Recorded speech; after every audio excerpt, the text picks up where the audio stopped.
Hello everyone, welcome to Advait education for AE and JEE.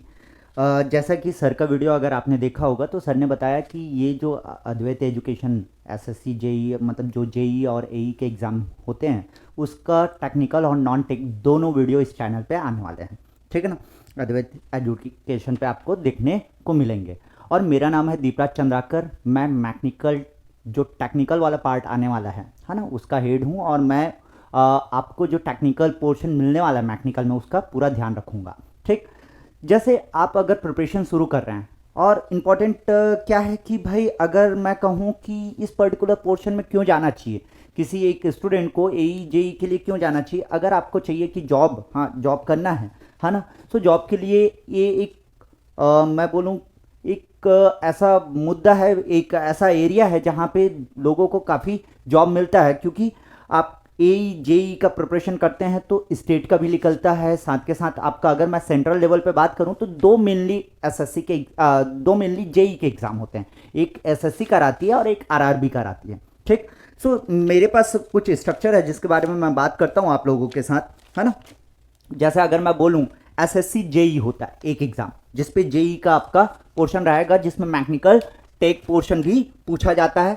ठीक, सो अगर मैं बात करूं आपके साथ, सो पहला रहेगा आपका SSC JE staff selection commission आपका ये कंडक्ट कराती है। इस पे दो पेपर होते हैं, दो पेपर होगा। पेपर 1 100 मार्क्स के जिस पे टेक रहेगा टेक्निकल, और आपका 50+50 टोटल ये 100 मार्क्स का जीएस एंड रीजनिंग होने वाला है। ठीक, जीएस एंड रीजनिंग आपका होने वाला है। इंपॉर्टेंट अगर मैं बोलूं तो ये 100 मार्क्स का मतलब 100 क्वेश्चन आपका रहने वाला है। और जो टाइम मिलता है आपका पेपर को इसको कंडक्ट करने के लिए वो रहता है 2 घंटे। ठीक, टोटल अगर आप देखोगे तो 100+100 200 और 200 और आपका जो टाइम मिलने वाला है इस पेपर को अटेम्प्ट करने के लिए वो रहेगा आपका 120 मिनट। 2 आवर मतलब 120 मिनट। सो एक चीज का ध्यान रखना है इसमें, देखिए टेक और नॉन टेक दोनों है भाई, है ना। आपका टेक भी है और नॉन टेक भी है, आपका टेक भी है और नॉन टेक भी है। ये पहला पेपर आपको क्लियर करना रहेगा तभी आप दूसरे पेपर में जाओगे। और दूसरा पेपर प्योर टेक्निकल आपका कन्वेंशनल फॉर्म में होने वाला है जो कि 300 नंबर का रहने वाला है। ठीक, सो वो एक कन्वेंशनल फॉर्म में रहेगा पेपर 2। और पेपर 2 तभी आप दे पाएंगे जब आप पेपर 1 क्लियर करेंगे। ये आपका कन्वेंशनल पेपर रहेगा। ठीक, सो ये जो पार्ट है टेक्निकल वाला पार्ट, इसका मैं पूरा ध्यान रखूंगा किस तरीके की चीज़ें आती है, क्या क्या चीज़ें होती है हमारे टेक्निकल में, है ना, वो पूरा मैं बताने वाला हूँ मैकेनिकल का। और साथ के साथ अगर मैं कहूँ तो इस पे हमारी एक टीम है मैकेनिकल में, टेक्निकल पोर्शन को केयर करने के लिए एक टीम है, पर्टिकुलर टीम है जो आपको डिलीवर करते जाएगी। आप देखते जाएंगे धीरे धीरे सभी के वीडियोस आते जाएंगे, सब्जेक्ट वाइज आपको वीडियोस मिलेंगे। मैं एसएससी जेई का थोड़ा सा एनालिसिस है मेरे पास, तो आपको एक आइडिया दे देता हूं कि भाई किस तरीके से हमने एनालिसिस किया है, क्या क्या चीज़ें हैं और हम किस तरीके की चीज़ें आपको प्रोवाइड करने वाले हैं। ये आपको बहुत अच्छे फॉर्म में आइडिया हो जाएगा। ठीक है, सो अगर मैं बात करूं आपको एसएससी जेई में प्रीवियस ईयर क्वेश्चंस मैंने जब एनालिसिस किया तो मैंने पाया कि भाई आपका जो एफएम एंड एफएनसी है वो सबसे ज़्यादा उसमें से नंबर ऑफ क्वेश्चन पूछे गए हैं। लगभग आपका अगर मैं मैकेनिकल में बात करूं तो एफएम में सबसे ज़्यादा क्वेश्चन है, अराउंड 830 क्वेश्चंस, अराउंड 830 क्वेश्चंस आपको एफएम में देखने को मिलेगा। FM and FMC, yes, machinery वाला पार्ट भी है इस पे। ठीक, अगर मैं सेकंड बोलूंगा तो आपका थर्मो एंड इसका एप्लीकेशन में आपका आईसी इंजन एक रहेगा और एक पावर प्लांट। ठीक, सो इसमें आपको क्वेश्चन देखने को मिलेंगे। थर्मो में लगभग आपको 450 क्वेश्चन है, 413 के आसपास मुझे दिखे। और आपको ये 225 225 क्वेश्चन दिखे आईसी इंजन में। और पावर प्लांट इंजीनियरिंग में आपको लगभग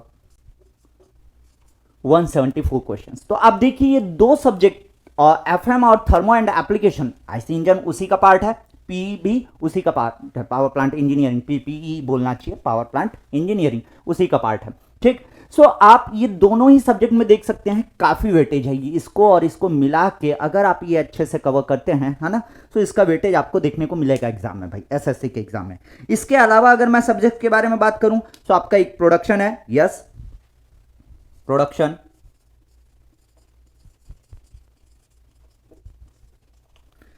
प्रोडक्शन में आपको देखने को मिलेंगे लगभग 343 क्वेश्चंस देखने को मिले। ठीक, ये प्रीवियस ईयर का एनालिसिस है, मैं जस्ट ये एनालिसिस इसलिए आपके सामने रख रहा हूं कि आपको एक गुड वे में आइडिया हो कि भाई किस तरीके से सवाल पूछे गए हैं और किस पर्टिकुलर टॉपिक से, किस पर्टिकुलर सब्जेक्ट से ज्यादा सवाल आए हैं, वो इंपॉर्टेंट है। क्योंकि आप प्रिपरेशन कर रहे हैं, ऐसा नहीं कि आंख बंद करके कुछ भी प्रिपेयर करेंगे। ठीक, और सर ने एक वादा किया है और ये वादा मेरा भी है कि हम सबसे अच्छा कंटेंट आपको प्रोवाइड करेंगे। टेक्निकल में तो हम हैं ही, है ना, बहुत अच्छा हम करते आए हैं और करते रहेंगे।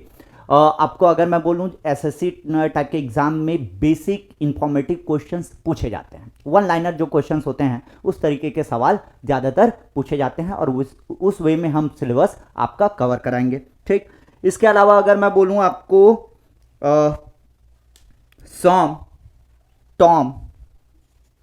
सॉम में आपको देखने को मिलेगा 350 के आसपास क्वेश्चन है आपके सॉम में। टॉम में आपका लगभग 250 सवाल है। ठीक, सो इस तरीके से सवाल आपको देखने को मिलेंगे। उसके बाद एमडी, आरएसी, ईएम और एचएमटी, सो इसका वेटेज एज सच अगर मैं बोलूं तो थोड़ा सा कम रहता है पेपर में ओवरऑल। अगर मैं बोलूं एचएमटी तो एचएमटी का वेटेज है लगभग आपका, इस पे बहुत कम क्वेश्चन है, 47 क्वेश्चन से यहाँ से पूछे गए हैं अभी तक। अगर मैं बोलूँ आपको एमडी तो एमडी का वेटेज है थोड़ा सा, है ना, आप कह सकते हैं एमडी मशीन डिज़ाइन वाला जो पोर्शन है। अच्छा ये नहीं दिख रहा है क्या, ये कट रहा है क्या, ठीक है, इधर लिखता हूँ, हाँ ठीक है इधर आ रहा है।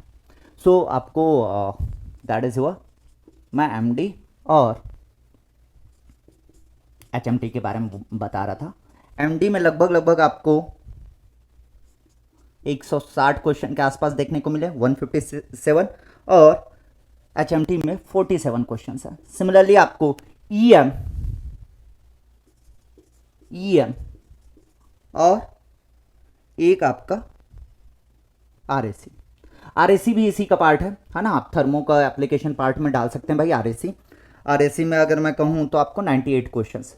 और ये जो सवाल रहेंगे ना आपके, ये एकदम इंफॉर्मेटिव वन लाइनर क्वेश्चन। अगर जैसे मैं बात करूं इंजीनियरिंग मैकेनिक्स, है ना, इंजीनियरिंग मैकेनिक्स में इस तरीके से पूछ देते हैं क्या होता है लामिस थ्योरम, क्या होता है लामिस थ्योरम का स्टेटमेंट या लामिस थ्योरम का जो फॉर्मुलेशन होता है वो पूछ देगा, सिंपल। ठीक, सो सिंपल चीजें पूछी जाती है, तो ये वाला पोर्शन ना आपको तैयार करना चाहिए। और जैसा आप देख सकते हैं कि ये एसएससी का जैसे मैंने आपको इंफॉर्मेशन दिया, सो दोनों पेपर है आपका, टेक और नॉन टेक दोनों रहने वाला है।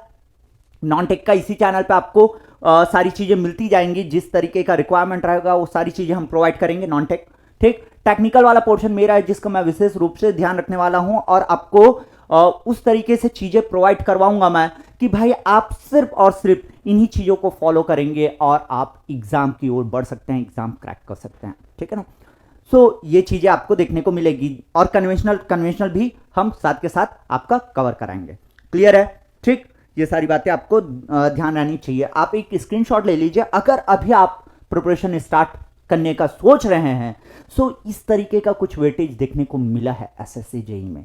सो ये इंपॉर्टेंट है कि कौन सा सब्जेक्ट पहले उठाए, कौन सा सब्जेक्ट में ज़्यादा फोकस करें, ये आपको पता होना ज़रूरी है। ऐसा नहीं है कि रैंडम कोई भी सब्जेक्ट उठा के, नहीं यार मुझे ना एचएमटी बहुत अच्छा लगता है, मैं सिर्फ एचएमटी पढ़ते रहूँगा।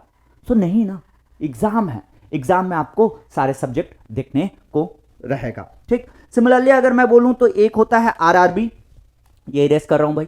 ठीक है, एक इसमें अगर एग्जाम के बारे में बात करूं तो एक होता है आरआरबी जो रेलवे रिक्रूटमेंट बोर्ड कंडक्ट करती है, जिसपे आप रेलवे की ओर ज्वाइन करते हैं, है ना, मतलब बहुत सारे जेई के पोस्ट उस पर निकलते हैं, आप सुनते होंगे। सो मुझे लगता है कि हाँ यार, एक जॉब के लिए ना ये पर्टिकुलर पोर्शन जो है, ये पर्टिकुलर एरिया जो है वो काफ़ी अच्छा है रेलवे में। अगर जॉब की बात करूं तो यस, ठीक है ना। सो इस पे अब जेई का बस एग्जाम होगा, फिर इंटरनली आपको एई का जो प्रमोशन है वो उसी से मिलने वाला है। पहले एई भी होता था लेकिन अब सिर्फ जेई एग्जाम होगा, ठीक, आरआरबी में।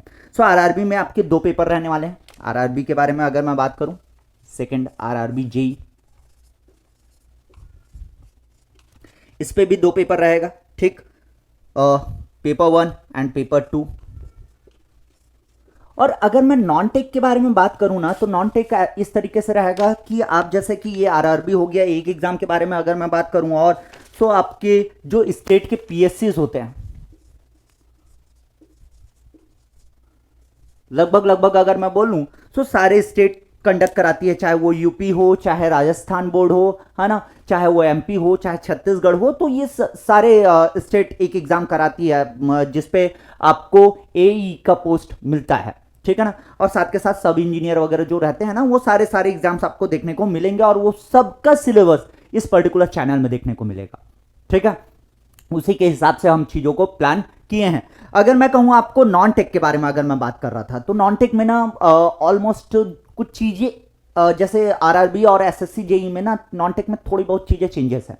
सो आप अगर पढ़ रहे हो ना, तो एक एक चैप्टर या एक टॉपिक या एक सब्जेक्ट एक्स्ट्रा पढ़ लेंगे तो इसका सिलेबस तैयार हो जाएगा, उसका भी सिलेबस तैयार है। इसके बीच में आपका डीएमआरसी आ गया, ठीक, इसके बीच में आपका सीआईएल आ गया, या और कुछ एग्जाम आ गया जो पर्टिकुलर अपना सेपरेट एग्जाम कंडक्ट करती है, वो एग्जाम आप फाइट कर सकते हैं। ये एडवांटेज है। अगर मैं कहूं तो आप अपने प्रिपरेशन का 8 मंथ टू 1 ईयर अगर प्रॉपर प्लान करते हैं तो एक जॉब आपके हाथ में आने वाला है, ठीक है। आराम से आप एक जॉब, मोर देन 1 जॉब भी लोग क्रैक कर सकते हैं, लेकिन हमें जरूरत है सिर्फ और सिर्फ एक जॉब की।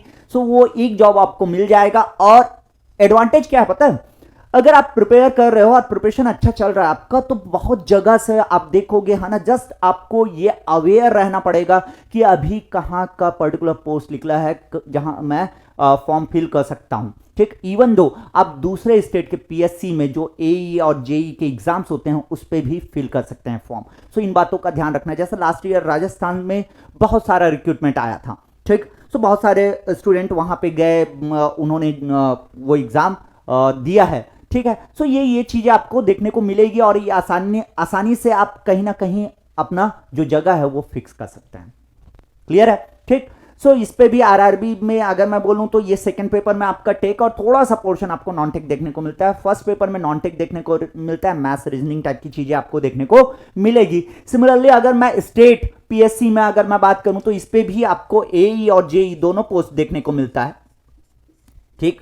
और इसमें भी आपका टेक और नॉन टेक दोनों पोर्शन रहने वाला है, ठीक। सो टेक्निकल भी रहता है, नॉन टेक भी रहता है, ठीक।